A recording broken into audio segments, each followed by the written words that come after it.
करगी छेद जिगर में घोलियो दुर्योधन के बोली करगी छेद जिगर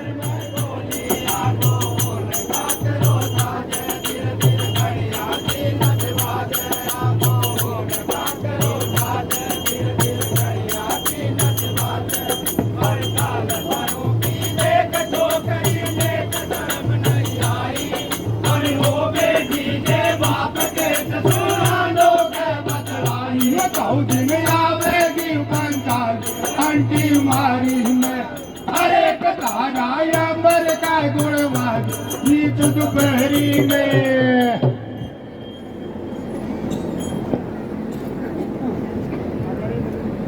हाँ तो सजनों, दुर्योधन द्रौपदी को इस प्रकार से चैलेंज कर देते हैं और तत्काल अपनी राजधानी की ओर चल देते हैं। और क्या प्लान बनाते, क्या होता मेरे भैया,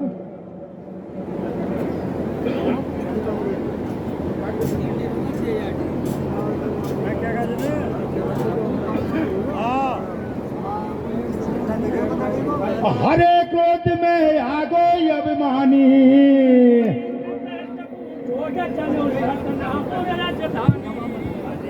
हरे गले नहीं उतरे खाबे को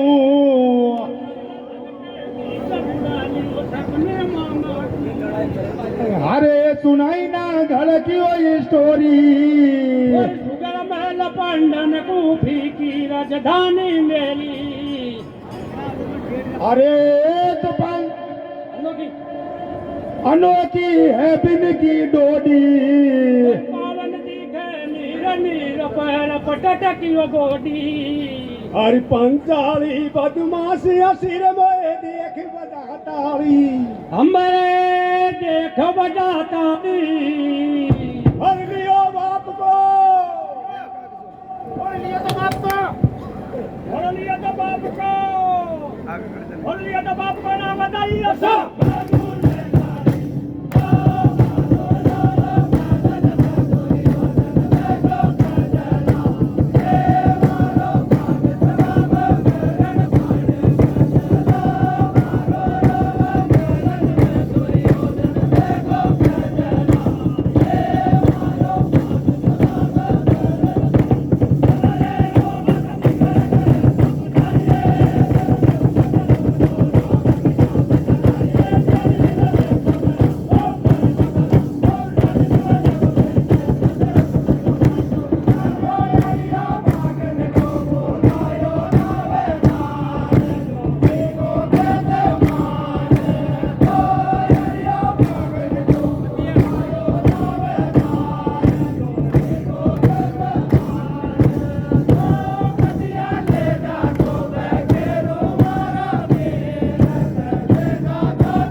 जिस प्रकार से मोदी जी के परम सलाहकार परम मंत्री कौन है, तो बताइए भैया कौन है? अमित शाह। तो उस जमाने में दुर्योधन के अमित शाह थे मामा श्री शकुनी।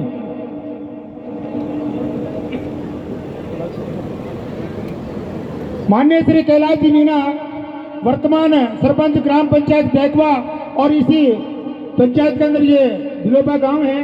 तो स्थानीय सरपंच की ओर से तीनों पार्टियों के लिए 11,1100 रुपए और प्रस्तुत किए जाते हैं। बहुत बहुत धन्यवाद सरपंच साहब।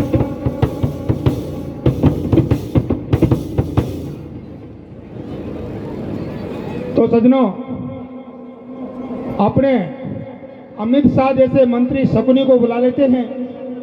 वो दुर्योधन जी के महाराज मामा जी लगते थे और मामा जी को कहते हैं कि मामा जी, जब तक द्रौपदी ने मेरे साथ जो नाटक किया है, पूरी नांगल की स्टोरी उनको सुनाते हैं। द्रौपदी के द्वारा कहे हुए वचनों को अपने मामा श्री को बताते हैं और जब तक उस द्रौपदी से मैं बदला नहीं ले लेता, तब तक मैं न अन्न खाऊंगा न मैं पानी पीऊंगा। शकुनी ने कहा, बेटा दुर्योधन, छोटे से काम के लिए इतनी बड़ी टेंशन करने की आवश्यकता नहीं है। अरे द्रौपदी की हंसी का बदला तो अपन आसानी से ले लेंगे। तो महाराज शकुनी दुर्योधन को सलाह देते हैं कि दुर्योधन, आप उन पांडु भाइयों को प्रेम से एक खत भिजवाइए और आनंद से चौपड़ का गेम खेलने के लिए राजमहलों में बुलवाइए। हंसी खुशी में आपकी एवज में ये चौपड़ के पासे मैं फेंकूंगा और चौपड़ के मेरे पास ऐसे पासे हैं जो मेरे अलावा उनको कोई भी सीधे नहीं फेंक सकता और चौपड़ की बाजी आपकी तरफ से मैं जीत लूंगा और उस बाजी के अंदर आप द्रौपदी को भी लगवा देना और द्रौपदी को जीत लेंगे। तब आप आराम से अपनी हंसी का बदला अपने ही महलों में और मन तरीके से लेते रहिएगा। ये बात सज्जनों दुर्योधन के गले उतर जाती है। दुर्योधन तुरंत दूध पटा करके और पांडवों के यहाँ पहुंच जाते हैं। दूध की बातें को देख करके पांडव उनकी कपट रूपी चाल को नहीं समझ पाते और आसानी से उनका काट ग्रहण कर लेते हैं, यानी चौपड़ का जो नूता था उसको स्वीकार कर लेते हैं। पांडव जब चौपड़ खेलने के लिए वहां चलते हैं तो रास्ते में उनके काफी अशकुन होते हैं, लेकिन उन अशकुनों की भी उनके परवाह नहीं है। कहते हैं, बोले भाई बंदी में जाना तो क्या शकुन देखना। किस प्रकार से पांडवों के अशकुन होते हैं और कैसे पांडव अशकुनों को नकारते हुए आगे बढ़ते हैं और क्या उनके साथ में घटनाएं घटती भैया।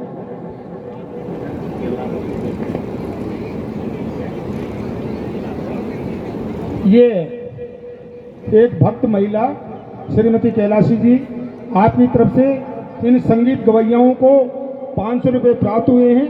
आप मेरी माँ बहन जिस रूप में भी हो, मैं आपका हृदय से आभार प्रकट करता हूँ माता श्री।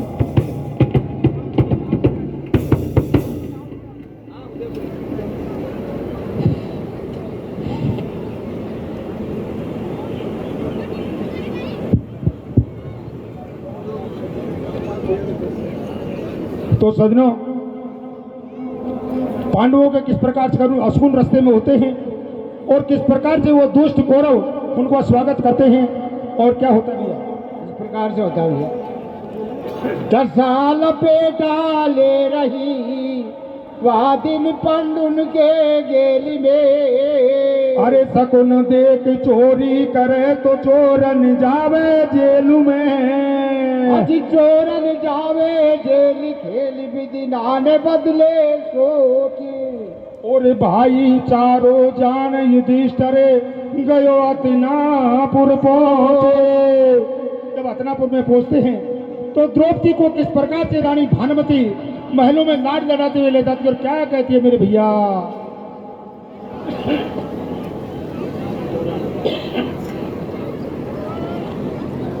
ये रे दो राडे रुमारे रे लाडले में तारे आवे।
सदनों महाराज, पांडव जब वहां पहुंचते हैं तो वो कपटी कौरव बहुत अच्छी तरह से उनका स्वागत करते हैं कि उनको किसी प्रकार का वहम पैदा न हो। द्रौपदी को रानी भानुमति महलों के अंदर ले जाती है ये लाड दुलार से, और पांचों भाइयों को दुर्योधन पलक पावड़ा बचा करके और उनके राजमहल के दरबार के अंदर बैठा लेते हैं। उधर में बाजी खेलने के लिए शकुनी को इशारा दिया जाता है और शकुनी ऐसे पासे ले आते हैं जो तांत्रिक रूप से बने हुए थे। वो महाराजा जरासंध की हड्डियों से बने हुए थे सज्जनों, और महाराजा जरासंध को श्राप था कि वो हमेशा धरती पे सौंदे सोते थे। उन हड्डियों में भी वो श्राप भरा। चूंकि शकुनी तांत्रिक था इसलिए उसके हाथ से वो पासे सीधे गिरते थे। वो पासों को लेकर के सदनों महलों में बैठ जाते हैं। तो क्या होता है, अब ये चाल सफल होती चली रंग महलन के दरम्याने, और धर्मराज बाजी हार गए तो वह गेम के माने। अब वह गेम के अंदर और कप्तान शकुनी बने, और राजपाट धर्मराज के आसानी से सारे राज ताज हर देते हैं। जेब में पाई नहीं बचती है। दुर्योधन कहता है, बोले भैया, अरे भाइयों के बीच में क्या हारना जीतना, अभी तो आपके पास में द्रौपदी है ना, आप उस द्रौपदी को लगाइए, अभी तो बहुत सारा समय है, अपन बीच में बाजी को कैसे खत्म कर दें। तो सदनों उससे द्रौपदी भी लगवा ली और द्रौपदी को भी वो बाजी के अंदर हार जाते हैं।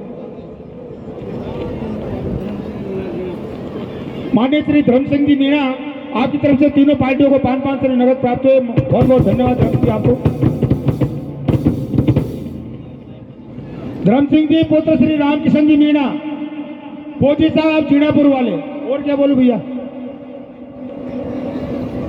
तो सजनों, जो ही द्रौपदी को जीते हैं और कौरव सारे ललकार करके और पांडवों की छाती पर चढ़ जाते हैं।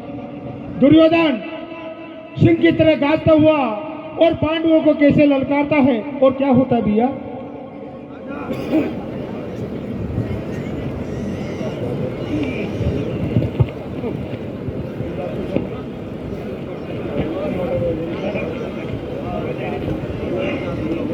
वो से ते जाचे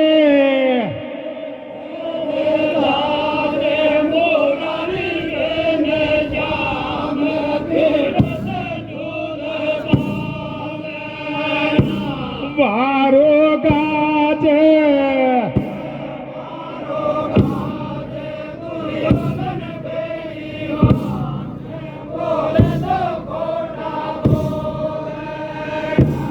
मारो लाजे,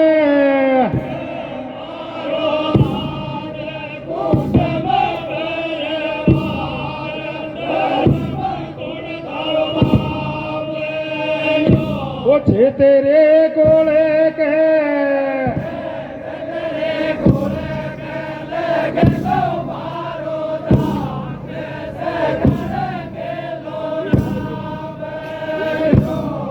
आए बीरा,